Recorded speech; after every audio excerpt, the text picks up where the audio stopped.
Para personas inquietas, Capital Radio.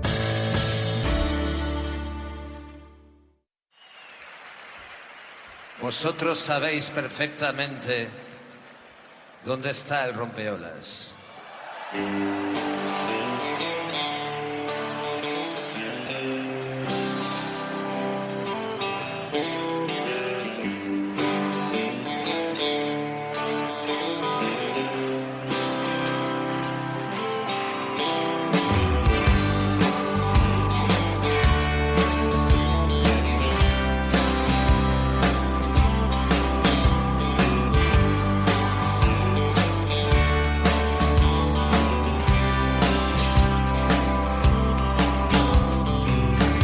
Lunes, martes, miércoles, mirando hacia el mar.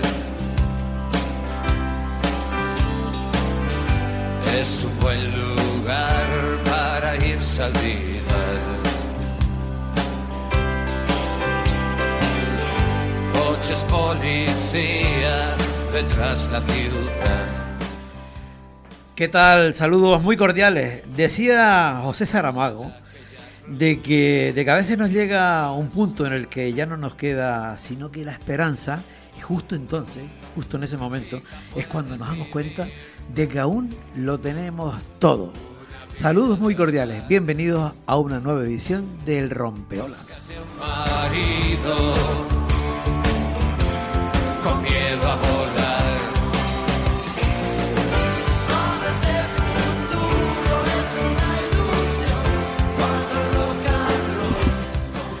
Bueno, un rompeolas que tenemos hoy, 3 temas interesantes. Vamos a comenzar hablando de un tema verde. Vamos a ir para hablar de Doñana, del Parque Nacional de Doñana. Para eso vamos a tener ahí al otro lado a Juan Carlos Gómez, que él es guía del parque, y el parque se lo sabe como la palma de su mano. Vamos a hablar con él de esa historia tan bonita, tan interesante, para dar a conocer aquí en Canarias el tema del Parque Nacional de Doñana. Luego vamos a escuchar a Julio Otero en un tema interesante de cómo funciona realmente el mundo político, cómo funciona aquí en España y fuera de aquí, ¿no? Un tema que habla precisamente de la ley del solo sí es sí. Va a ser ese comentario del Mirafondo que va a durar pues un minuto y algo, y luego vamos a darnos un salto justamente hasta Portugal. Vamos a hablar con Virgilio Lanza, él es músico, y vamos a hablar con él pues del fado y de la historia de María la Portuguesa. Todo eso aquí, naturalmente, en vivo y en directo, en el Rompeolas.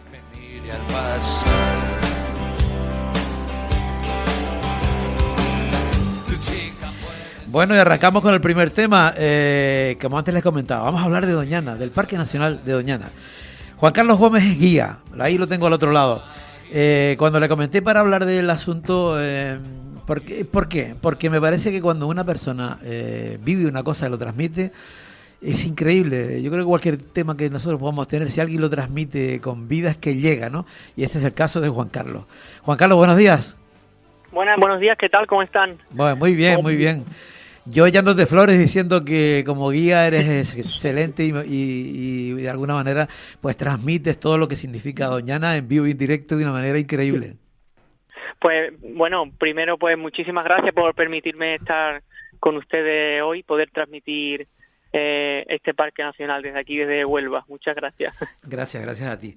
Bueno, cuéntanos, vamos a imaginarnos, Juan Carlos, que tuvieses aquí en Canarias de alguna manera que en fin, sabemos que aquí pues es tierra de parques nacionales. Nosotros tenemos aquí 4 parques nacionales, que son el Parque Nacional de la Caldera de Taburiente, el de Timanfaya, es en La Palma, el de Timanfaya en Lanzarote, el del Teide en Tenerife y el de Garajona, ahí en La Gomera. O sea que sabemos bastante del tema, ¿no? Pero ¿y el tuyo? ¿Cómo es Doñana? ¿Por qué Doñana es Parque Nacional? Bueno, pues realmente nosotros, estamos aquí, me gustaría empezar diciendo que estamos aquí en Huelva, en el suroeste de la península, y bueno, primero brevemente, antes de por qué Doñana es Parque Nacional, me gustaría decir que que un Parque Nacional realmente es un espacio natural protegido, ¿no? Pues de alto valor ecológico o cultural, paisajístico, con poca o ninguna alteración por parte del ser humano, y generalmente pues representan ecosistemas singulares, pues porque merecen protección, ¿verdad? Para conservar su flora, su fauna, y pueden existir dentro pues el turismo sostenible, y también se puede fomentar la investigación científica. Pues bien, Doñana realmente Es un parque nacional, como les decía, aquí en el suroeste de la península, en Huelva, que se declara en el 1969, y lo es por varios motivos. Pues, primero, decirle que es uno de los mayores humedales y reserva ecológica de Europa. Y también es un enclave, pues, crucial para el paso y la cría de miles de aves europeas y africanas. E incluso pues por ser en esencia biodiversidad y contraste. Siempre, como les digo en la visita, ¿no? A ustedes, contraste pues por poder combinar diferentes ecosistemas en un mismo lugar, como ustedes vieron. Diferentes ecosistemas como pueden ser playas, dunas móviles, marisma, bosques de pino piñonero y matorral mediterráneo, y bueno, un haciendo ecosistemas tan complejos, tan distintos y opuestos unos del otro, porque lo mismo estamos en una playa atlántica, estamos en un río, estamos en un pinar, en apenas segundos de un lugar a otro, pues son ecosistemas que, aunque son opuestos, dependen uno del otro para sobrevivir, que es el parque en conjunto. Y aparte, pues también es parque nacional, pues por ser también pues patrimonio de la humanidad por la UNESCO, ¿no? Y bueno, y lo que hacemos es hacer este tipo de visitas guiadas. Mira, Juan Carlos, ¿y cómo? Porque eso que estás comentando me parece súper interesante, porque mucha gente puede ver a pensar, bueno, con tantos ecosistemas diferentes, pero realmente es que no hay un tránsito de uno al otro, porque prácticamente está casi que pegado, ¿no? De uno al otro. Me parece alucinante, ¿no? Exactamente, sí. Como siempre les digo, por ejemplo, cuando pasamos de duna a marisma, ¿no? Marisma es un gran humedal de una gran zona acuática de unas 30.000 hectáreas que se recarga con el agua de lluvia, y llegamos hacia ella a través de, por ejemplo, las marismas, a través de las dunas, y podemos ver como, wow, el cambio de uno a otro no es progresivo, sino es directamente pasamos de una zona a otra, incluso cambiando el tipo de suelo totalmente, pasando de zonas arenosas a zonas de barro impermeable directamente, y es alucinante ver porque impacta, claro. Claro que impacta. Mira, una cosa, ya que son así tan diferentes, alguno intenta comerse al otro. Quiero decirte que, por ejemplo, hay una parte que es de arena, otra parte que es la marisma. Es decir, digamos que con el paso del tiempo se han mantenido así, o algunos va sobrepasando digamos, su espacio. En realidad, Doñana, como todo en el mundo, es algo que va transitando y cambiando a lo largo de los siglos. De hecho, Doñana sufre cambios realmente más rápidos geológicamente hablando que otros lugares. Por ejemplo, la zona de dunas es una zona que avanza del mar hacia la marisma entre 1 y 6 metros al año. Es decir, que a nivel humano obviamente es muy lento, pero a nivel geológico es realmente un suspiro, ¿no? Y bueno, realmente para en lo que es la marisma, porque cuanto más al interior del mar hacia adentro, hacia la zona interior de tierra, cuanto más dentro estamos, pues el viento tiene menos fuerza. Entonces llega un punto en el que las arenas se estabilizan y no pasa de un ecosistema a otro. Por eso llega un punto en el que, si por ejemplo, si fuésemos caminando, pasamos directamente de un segundo a otro, de pasar de una zona arenosa, que es la duna, directamente a caernos al barro impermeable de la marisma, ¿no? Como siempre les pongo de ejemplo. Siempre nos quedamos enamorados de la palabra marisma, ¿no? La marisma, ¿no? Tan bonito y tan todo lo que encierra una marisma. Claro, realmente la marisma de Doñana, como les decía, es una gran zona acuática con suelos de barro impermeable, que en este caso aquí no dependen de las mareas, sino que se rellena con el agua de lluvia que cae durante la época húmeda, otoño, invierno y primavera. Y después la marisma, aquí en este caso, como son estacionales, no son mareales, no dependen de la marea del océano, no le afecta, pues se rellenan, como les decía, con agua de lluvia, y durante el verano, que hace tanto calor, ustedes saben que en esta zona, pues rozamos los 45 grados muchos días del verano, y con este viento de levante que tenemos a veces, pocas veces, pero lo tenemos, y esto seca la marisma completamente, es su ciclo natural realmente, y además que es necesario. ¿Y es necesario que se seque, por ejemplo? ¿Es necesario? Claro, muchos visitantes vienen y en esta época del año y me dicen, bueno, qué bonito sería, ¿verdad?, tener las marismas llenas todo el año y todo el año lleno de flamencos, garzas reales, garzas imperiales. Bueno, sería bonito, pero no es conveniente, porque siempre les digo el mismo ejemplo, digo, imagínense esta marisma llena de agua de lluvia, sin ningún tipo de salida ni hacia el río ni hacia ningún tipo de sitio, y más de 40 grados. Esa marisma parada ahí totalmente todo el verano produciría muchas enfermedades infecciosas en las aves.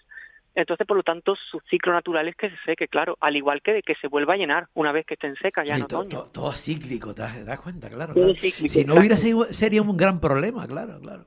Lo que pasa es que, claro, Claro, que el visitante lo que quiere es verlo, claro, verlo siempre igual, ¿no? bonito siempre, claro. Es lógico, ¿no? Mira, por ejemplo, en lo que es rico, ahora estabas nombrando, creo que es importante que nombres, porque nos encontramos en Doñana, Ujú. ¿no? Antes tú decías que el impacto humano sea lo menos posible, ¿no? Eso es importante. Y entonces, en ese entorno en el que se intenta que el ser humano esté lo más alejado posible, ¿qué nos podemos encontrar? Pues en el sentido, eh, hoy en día, bueno, se refiere a lo de a cómo interviene el ser humano hoy en día en Doñana. Sí, sí, bueno, que interviene, se supone que tiene que tener lo mínimo, o sea, Claro, el efecto lo menor para mínimo. que sea lo más natural posible.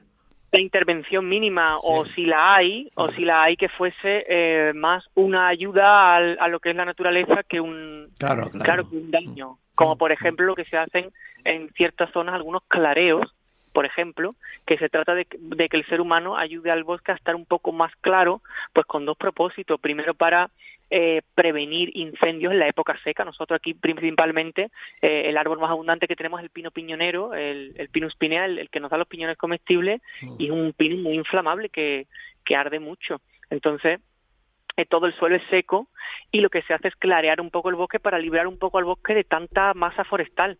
Y también con un segundo objetivo, que es que penetre bien la luz hacia el suelo para que crezca la hierba verde para los herbívoros. Entonces va todo como un poco en conjunto, que si se hace una acción humana es para que beneficie al entorno, claro. Claro, claro. Fíjate que nosotros aquí somos muy orgullosos del pino canario, ¿no? Que sabes que Sí, justamente pues se recupera, ¿no? Detrás de un incendio, es muy fuerte en ese sentido, ¿no?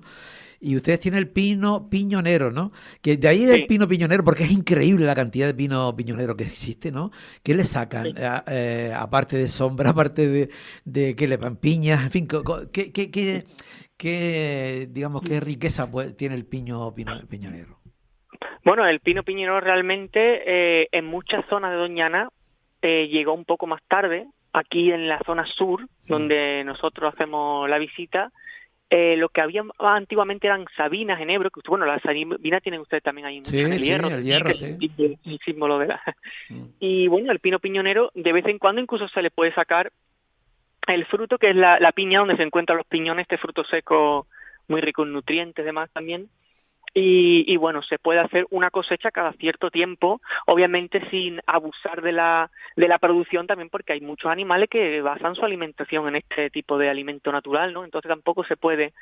Aparte, bueno, también sirve para fijar arenas. Cuando un corral, que nosotros llamamos a los valles, son estos sitios que existen entre duna y duna, Mm. cuando ahí crecen esas masas forestales de pino piñonero, lo que hace es ayudar a fijar y ralentizar la duna.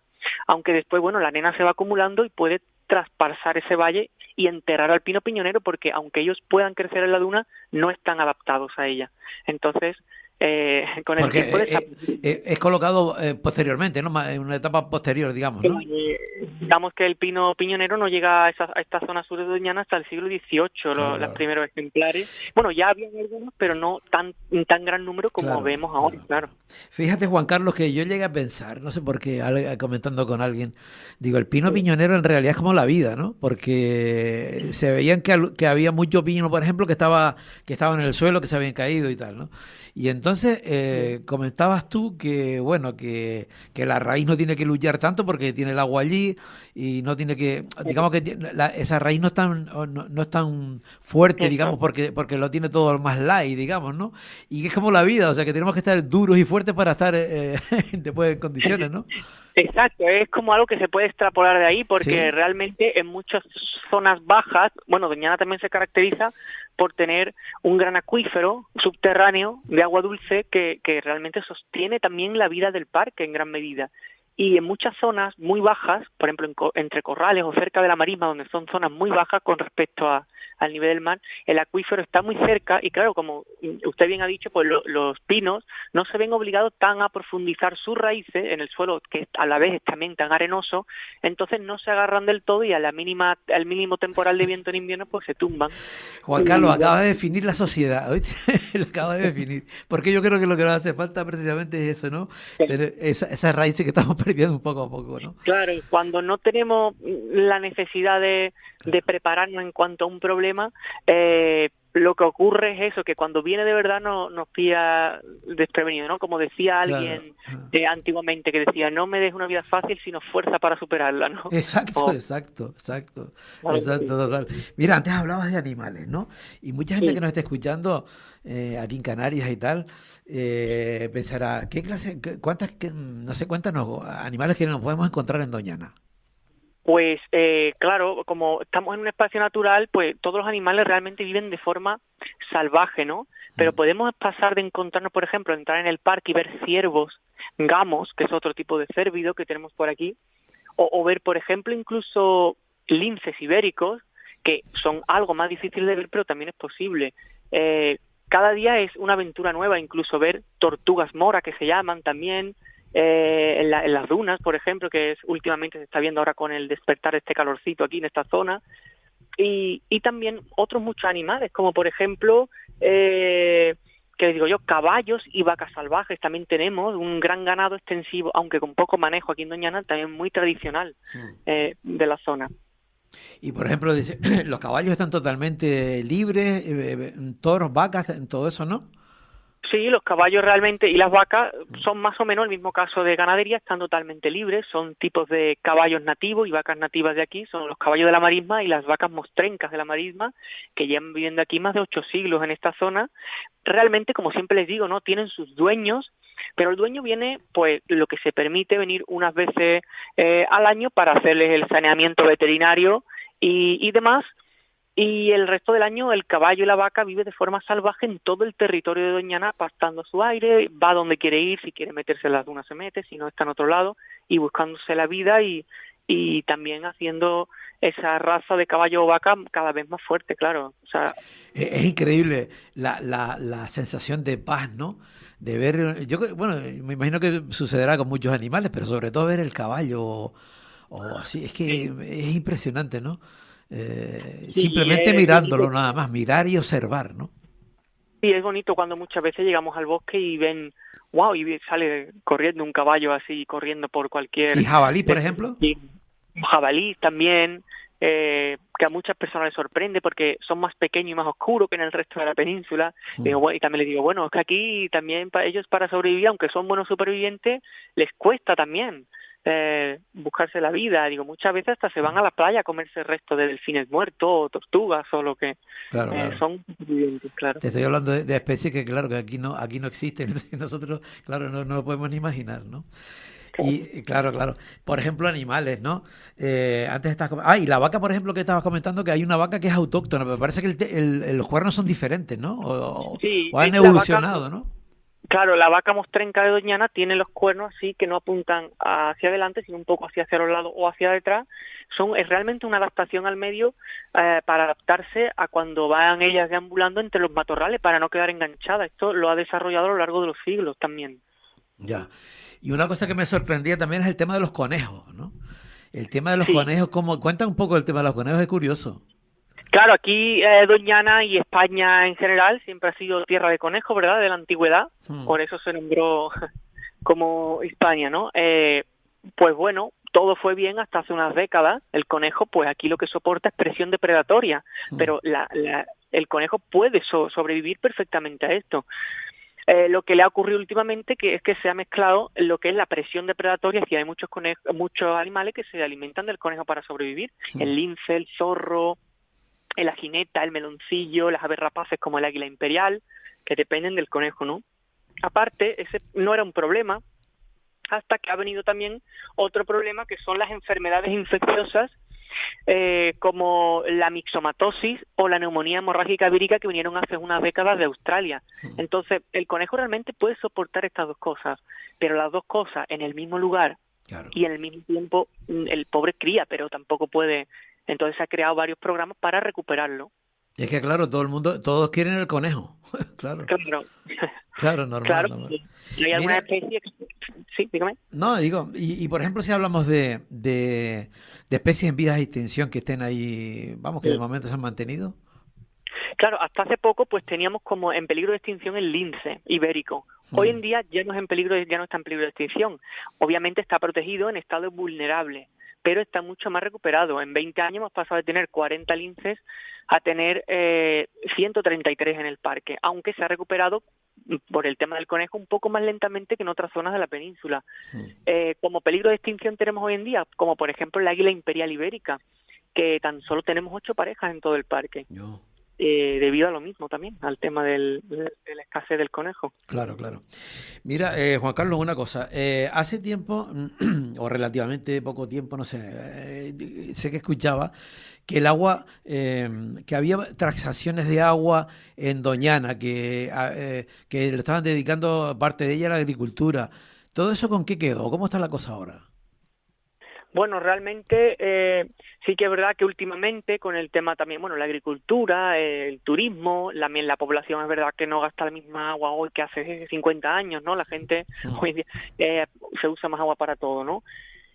Bueno, realmente el acuífero de Doñana ocupa una gran extensión, lo que es el parque, también parte de Huelva, de Sevilla, de Cádiz, incluso como les decía, se adentra en el Atlántico, 1 kilómetro por debajo de la arena.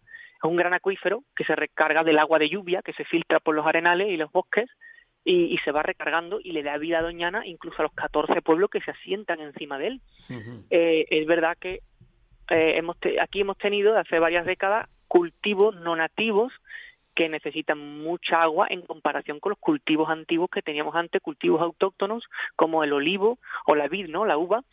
Hoy en día tenemos más de otra cosa, fresa, frambuesa, arándano. Bueno, Claro. son cultivos que necesitan más agua. Entonces, lo que están buscando es un camino de sostenibilidad entre poder mezclar los cultivos nuevos o volver a los tradicionales, eh, usando pues agua pero la mínima posible o hacer el uso de otra forma, entonces que pueda sobrevivir obviamente lo que es la economía del lugar, pero Claro, también claro. desde el punto Es de que la vista, claro. combinación, claro, la combinación es interesante, ¿no? La combinación, digamos, de lo que es todo Doñana con el tema turístico y el tema agrícola.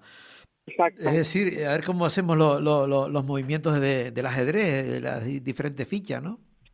exactamente. A ver, esperemos que bueno, últimamente decir verdad han conseguido mucho al al controlar mucho más el tema de las extracciones de agua y demás.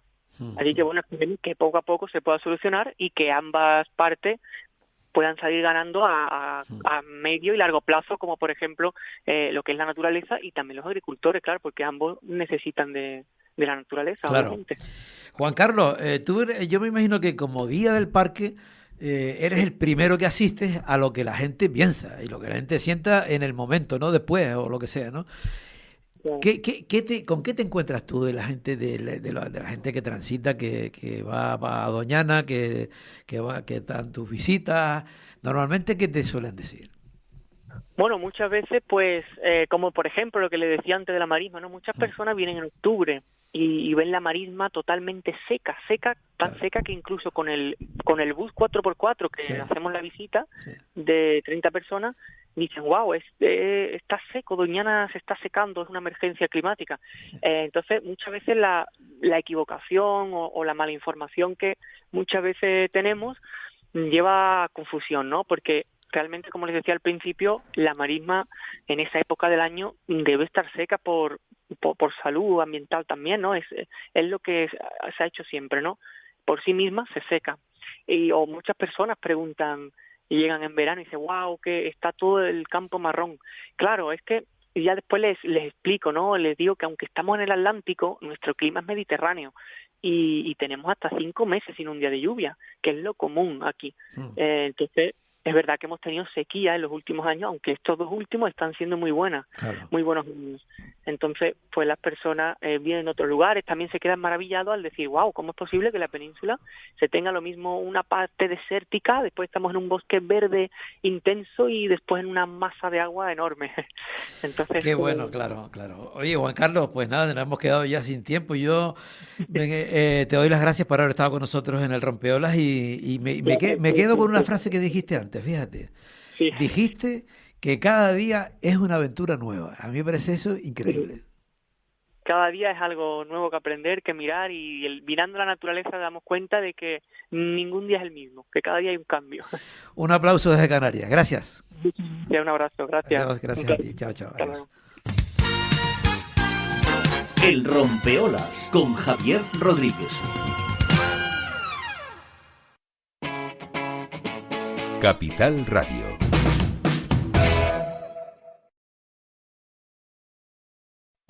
Para personas inquietas, Capital Radio.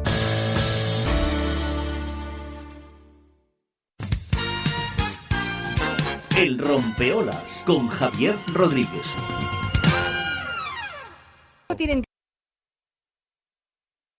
Bueno, pues vamos a pasar a la parte del mirafondo. Ese pequeño, como siempre les comento yo, momento de reflexión. En este caso vamos a escuchar a Julia Otero, a la periodista Julia Otero, que habla precisamente pues de cómo se manipulan las cosas y cómo se tratan. Yo creo que estamos bastante cansados del tema político, ¿no? Pero bueno, por un tema simplemente por comentar, ¿no? Ella habla precisamente de la ley del sí es sí y de cómo se trata o cómo se ha trabajado en España y cómo se trabaja ese mismo tema, pero en Europa. Entonces vemos la diferencia que existe, aunque sea de la misma gente la que lo hace. Vamos a escuchar a Julio Otero. Tienen que saberlo los oyentes porque es posible que haya pasado inadvertido en una semana informativamente tan espesa, ¿no? El Parlamento Europeo ha votado esta semana para que se aplique en toda Europa la ley del sí es sí, es decir, para incluir el consentimiento en la definición de violación en toda la Unión Europea, ¿vale? O sea, ahora recordemos todo lo que se dijo de la ley del sí es sí. Atención, porque el Partido Popular Español ha votado a favor en el Parlamento Europeo. ¿Recordáis cómo se burlaron de la ley en España? ¿Alguien ha olvidado Sí. a Cayetana Álvarez de Toledo en este momento? ¿De verdad van diciendo ustedes sí, sí, sí hasta el final? Pues sí, señora Álvarez de Toledo. En las noches de luna y clavel, de Ayamonte hasta Villarreal, sin rumbo por el río, entre suspiros, una canción viene y va, que la canta María. Carlos Cano, ¿eh? Recordamos a Carlos Cano, María la Portuguesa, ¿no? Vamos a hablar con Virgilio Lanza, él es músico de fado, ¿no? Y de fado sabe, lo transmite y lo vive, ¿no? Así que tenemos la gran suerte de tenerlo ahí al otro lado, para eso hemos volado hasta Portugal para hablar con él y que nos cuente, nos va a contar la historia de un poco de dónde arranca todo lo del fado y la historia también de María la Portuguesa. Virgilio, buenos días. Hola, buenos días, Javier. Buenos días, ¿cómo estás? Ay, muy bien, aquí con muy sol en Tavira. ¿Cómo se dice eso en portugués? Estoy muy bien, ¿cómo se dice? Pues muito bem. Muy bien. Es casi igual. Claro, claro. Virgilio, ¿es importante el fado para vivir? El fado es la expresión del alma portuguesa. Y el fado no es solo una canción, es una forma de estar en la vida. Y entonces el fado para mí es muy, muy importante. ¿De dónde arranca el fado? El fado pues es una mezcla de una canción portuguesa con inspiraciones de África, de Brasil, de todo el mundo. Pues el fado viene de los marineros durante los descubrimientos y que estaban muy solitos, muy tristes y traían inspiración de todo el mundo. Y que era una mezcla en el fondo, fíjate, ¿no, Virgilio? Que todo el cante, incluso el mucho cante andaluz, arranca en fin, de ese sufrimiento, ¿no? De a lo mejor de soledad, de abandono, de trabajos, ¿no? Tiene las mismas orígenes. Embora para nosotros oficialmente el fado nació en 1820, que ha sido el año de nacimiento de la primera cantante con muy carisma que se llamaba Severa. Y entonces se decretó que el fado nació en 1820. ¿Es exclusivamente de Portugal o también hay fado digamos, en las colonias que tenía Portugal, en los espacios de Portugal? Sí, mas esencialmente el fado era una música de Lisboa. Ahora en todo Portugal, mas era una música de Lisboa y también tiene su origen en Los Moros, num barrio que hay en Lisboa que se llama Moraría, y cuando Lisboa ha sido conquistada a los moros, esos ficaron prisioneros y sus cantes también tienen mucha influencia en el fado. Hay que ver lo que enriquece las culturas, ¿no? Verdad que sí, verdad que sí. Porque al final pasas la raya y ves tú que de la unión de todo eso ha salido lo que sale, ¿no? O sea, en este caso el fado, ¿no? Increíble. El fado, ¿no? El flamenco, claro. El tango, son músicas que son muy cercanas. Claro, claro. Una cosa, dentro del fado, por ejemplo, ¿qué cantantes ahora mismo? Porque bueno, se hizo famoso también cuando el tema de Eurovisión, ¿no? Con el famoso... con aquel famoso... mas no cantó fado. Los cantantes más famosos ahora serán Marisa, Ana Moura, Carminho, Camané. Tenemos muchos, muy jóvenes y muchos. El fado podemos considerarlo, digamos, no solamente, o sea, hay fado alegre, fado más profundo, hay de todo. Sí, el fado habla del día a día. Y unas veces, pues, estamos alegres, estamos tristes, otras veces muy enamorados, otras veces tenemos celos, y el fado trata de eso todo. Qué bueno. Sé que viviste de cerca la historia o por lo menos habías comentado un poco la historia de María la Portuguesa, ¿no? Yo creo que aquí, por ejemplo, la más conocemos, esa historia aquí, en cualquier otro lugar, realmente se hizo ese tema se hizo universal, yo creo, ¿no? Sí. ¿Cómo fue la historia, Virgilio? Dime. No, digo que nos cuentes un poquito la historia. Pues todo empezó en 5 de enero de 1985.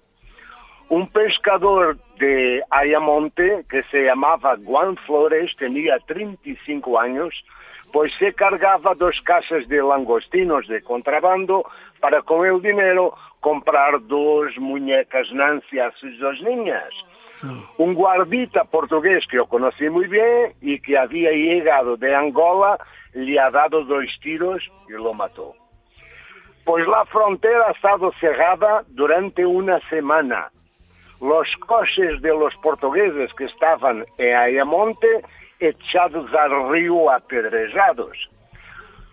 Como la frontera estaba cerrada, pues el cuerpo de Juan Flores se quedó en Portugal. Y solamente una persona se acercó al cuerpo. Y Carlos Cano se inspiró en esta historia y escribió María la Portuguesa, que la regaló a Amália Rodríguez. Y hay también una historia muy interesante que Carlos Cano ha venido a las Angustias, la fiesta de las Angustias a Ayamonte. Y ha ido al bar del hermano de Juan Flores, se llamaba Manolo, y le dejó ahí el original del poema de María la Portuguesa.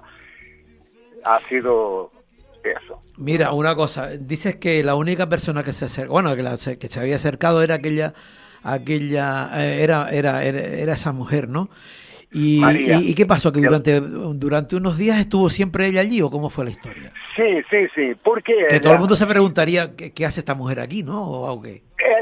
Esa mujer vivía en Vila Real de Santo Antonio y era española. Y tiene una historia también muy importante, digamos. Pues cuando nació, la madre se murió y no ha conocido al padre. Y entonces ha sido adoptada por una mujer de España y el marido portugués. Durante la revolución en España han tenido problemas. Esa mujer se llamaba María de los Ángeles cuando nació. Y como han tenido problemas con la revolución en España, pues han venido para Portugal y se cambió el nombre. Y aquí en Portugal yo la conocí ya con el nombre de Aurora, y es de España. Tú la conociste. Claro. Y sabía que era Aurora, pero no sabía la parte anterior. Vale. No. Inicialmente María. Pero ¿y ellos tenían algún tipo de relación? Se supone, ¿no? No te quería hablar de eso, mas se decía que era una prostituta de lujo. Y que habría ali alguna relación, sí. Y la familia de ella no quería de él no quería que ella que se acercara, ¿no? ¿O cómo era? No, incluso la prohibieron cuando el cuerpo se fue de ferry para Ayamonte, le prohibieron que fuera con el cuerpo. Mas como ella conocía a todos los tíos de contrabando y pescadores y eso, llegó a Ayamonte antes del cuerpo. Y después, durante el trayecto hasta el cementerio, pues hay fotos de ella junto a Juan Flores, al cuerpo de Juan Flores. Qué historia, ¿no? Qué historia. ¿No? Qué historia, ¿no? Como decía aquel, dice que cada esquina salta el ratón, ¿no? O sea, y una historia que luego te pones a pensarlo, ¿no? Lo que pudo ser, porque tú realmente en ese momento lo viviste, estabas cerca de lo que ocurría. Porque yo soy de Vila Real. Claro.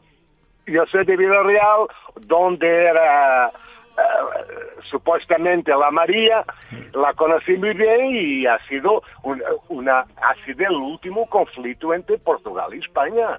¿Sí? Una frontera cerrada por una semana ha sido un conflicto internacional muy grande. Y entonces lo vivimos, porque en Vila Real y Ayamonte se hacía mucho contrabando y se vivía de las trocas comerciales. Sí. Muchos españoles que venían de compras a Vila Real, muchos portugueses a Ayamonte, y con la frontera cerrada, pues ha sido un impacto muy grande. Claro, mira, Virgilio, y la frontera se cierra a raíz del asesinato ¿y cómo es que tarda tanto tiempo en solucionarse la historia para trasladar el cuerpo de un lado al otro del río? Porque la frontera estaba cerrada, la frontera se hacía de ferry y nada pasaba a un lado o a otro. Y es por eso que el cuerpo se quedó en Portugal. Claro. ¿Y tú recuerdas los primeros momentos de la canción en los labios de Carlos Cano, por ejemplo? Sí, yo conozco la canción, más como músico que como cantante. Mas esta canción ha sido tan importante que se ha transformado en un himno de Ayamonte. Ajá. Y durante muchos años ha habido muchas excursiones a visitar los sitios en que se habla en la canción. Ilha Canela, Ayamonte, Vila Real, Faro, todos los nombres de los sitios que se habla en la canción, pues durante muchos años se habló de eso. Hay que ver, digamos que dos países separados realmente por la parte del río. Luego existe una buena comunicación, digamos, buena relación entre una orilla y la otra? Sí, hermanos somos. Hermanos, ¿no? Hermanos. Yo hablo un poquito de español porque la tele que se veía en mi casa era de España. Claro. Claro. Bueno, y en el otro lado ocurrirá lo mismo, ¿no? Sí. Yo conozco pues España de las pesetas, cuando la peseta valía mitad del escudo, sí. Y después se subió, de cuando íbamos a Ayamonte, todas las personas transportaban café, para después venderlo allí y para comprarse los caramelos y esas cosas. Claro. Era así la vida. Claro. Era así. Virgilio, tú no te ves porque tú estás tocando, ¿no? Que yo tuve la oportunidad de verte, ¿no? Pero yo sí te veo, sí. o sea, es como si yo estoy en la grada mirando, ¿no? Y sí te puedo asegurar que tenías una cara de disfrute cantando y tocando el fado que yo decía, yo decía, joder, ¿cómo estás disfrutando lo que estás haciendo, sabes?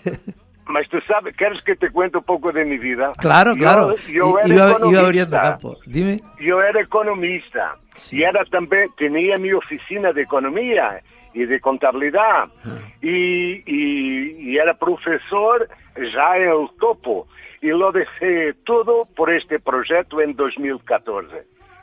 Párate un momento, o sea, tú eras profesor, eras economista. Economista, regalé mi oficina a mis empregados, salí del enseño antes del tiempo para este proyecto que has asistido. Qué bueno. Es verdad que sí. Y con el paso del tiempo, o sea, tú lo tenías claro el cambio, que necesitabas ese cambio, otra historia. Sí, cuando se está muy bien es que es el momento de cambiar, no por necesidad. Cuando se está bien hay que hacer cosas nuevas para nos sentirmos vivos. Es que estás diciendo una teoría diferente, porque existe la frase, cuando todo está bien no se cambia nada, pero tú dices que no. Que los cambios hay que hacerlos cuando uno está bien. Verdad que sí. Sí. Porque cuando todo está bien tenemos más fuerzas para encarar nuevos proyectos. Es verdad, y de la otra manera estamos hundidos, ¿no? Verdad que sí. Claro. Claro. Mira una cosa, ¿y cómo fue esa experiencia? Puede verse interesante esa apuesta que hiciste, ¿no? Y cómo te ha ido, en esa nueva etapa. Muy difícil en los 2-3 primeros años. Y después hemos tenido el apoyo de algunas agencias y también en España hemos tenido un grande apoyo del periódico El País que nos recomienda y de los programas Los Callejeros aquí de Andalucía y el programa Comanda Actualidad, que son programas con mucha audiencia y pronto. Y tú has visto nuestro proyecto, se hace con alma, se hace con cariño y las personas disfrutan y vienen. Eso seguro, con alma es total, porque se nota, vamos, que lo transmiten de una manera increíble, la verdad, ¿sabes? Gracias, Javier. Sí. Mira, una cosa, hay nueva, por ejemplo, contigo, hay gente nueva sabia. ¿Cómo está el fado? ¿Cómo le ves tú un poco el presente ahora y mirando un poco con luz larga? ¿Cómo ves la historia? No, el fado con la inscripción como Patrimonio de la Humanidad que ocurrió en 2011, pues ha tenido un incremento muy grande. Muchos jóvenes a cantar, a tocar, y antiguamente el fado era una canción de prostitución, era una canción de marineros, de tíos con las copas, y eso cambió todo, ¿no? Yo soy economista, una de mis cantantes es psicóloga, son personas ahora con otra formación. ¿Tú no crees, Virgilio, que muchas cosas que estaban encasilladas en ese estatus, digamos, ¿no?, que estás comentando, con el paso del tiempo, no solamente ha pasado, por ejemplo, aquí también ha pasado con muchas cosas, no solamente con la música, sino incluso con la gastronomía, con muchas cosas que quizás antes tenían una visión, que siempre lo tenían ahí como esa visión más baja, no sé qué, social, sí. y de repente, pues ha tomado un espíritu y un ascenso increíble, y entonces ahora pues está súper reconocido todo eso, ¿no? ¿Verdad que sí? Son otras personas que vienen y aportan otras cosas. Claro. Y tú dices, y de aquello que era pues de esa música de burdel o no sé qué y tal, ahora resulta que es todo lo contrario. Ahí llega gente de otros niveles que coge todo eso y hay una riqueza increíble. ¿Sabes qué yo digo? Que el fado, como el flamenco también, el fado es una música gourmet. Significa que no se puede... Tú has visto que nuestros espectáculos son pequeños. El periódico El País nos dice que llama a nuestro proyecto el Fado Express, porque es pequeño. Mas es pequeño, mas es intenso. No se puede hacer espectáculos muy largos.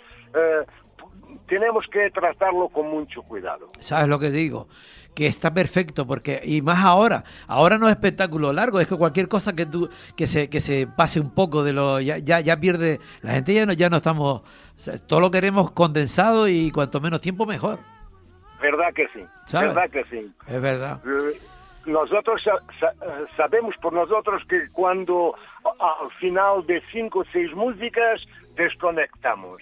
Entonces es mejor al final de las 5 o 6 músicas terminar.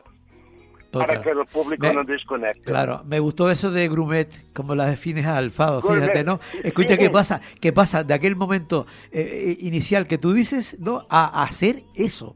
O sea, en ese trayecto es increíble, ¿no? Cómo ha cambiado todo, ¿no? Ha sido muy difícil. Mas yo creí siempre en el proyecto y hoy somos una atracción de Tavira. Te puedo contar que una de las primeras agencias que trabajó con nosotros ha sido TUI. TUI, que es una de las mejores del mundo. Sí, sí. Pues TUI ha empezado a trabajar con nosotros porque tenía una excursión sin clientes, 25 personas. Al final de 2-3 años, y lo único que hicieron fue introducir nuestro proyecto, hemos tenido días de 500, 600 personas. Espectáculos continuos en la Iglesia de Misericordia, que con aquel que asististe estaban 202 personas. Pues espectáculos continuos así con esos números.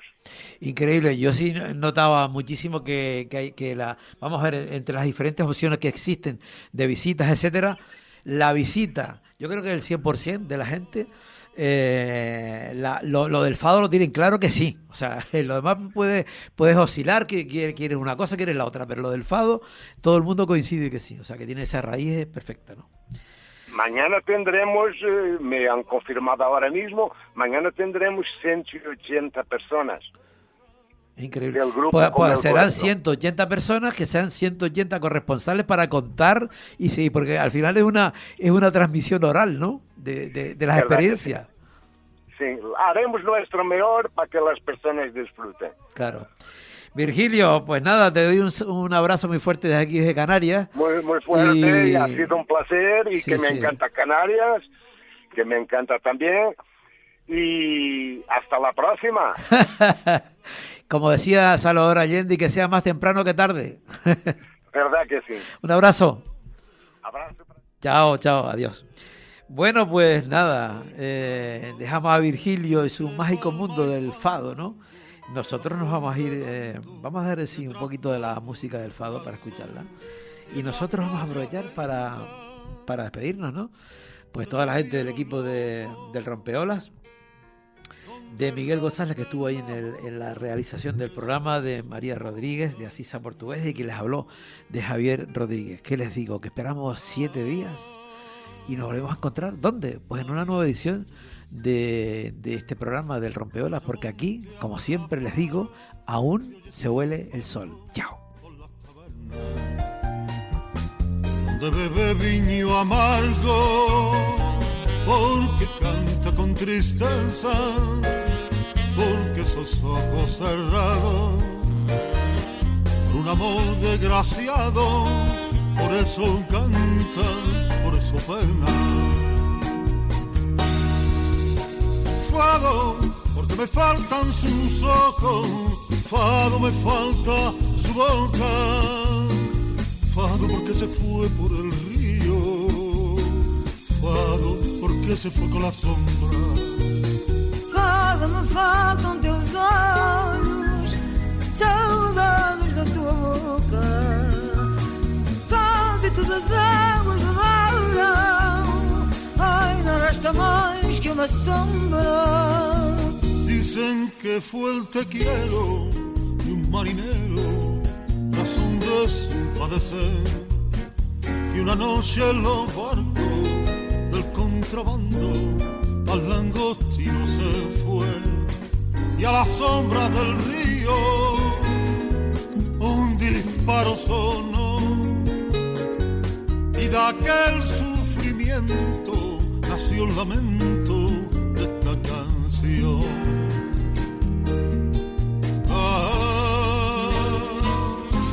María la portuguesa, de Ayamonte hasta Faro, se oye este fado por las tabernas, de bebe viño amargo, porque canta con tristeza, porque esos ojos cerrados, por un amor desgraciado, por eso canta, por eso pena. Fado, porque me faltan sus ojos, fado me falta su boca, fado porque se fue por el río, fado porque se fue con la sombra. Fado, me faltam teus olhos, saudades da tua boca, fado e todas as águas rodaram, ai, não resta mais que uma sombra.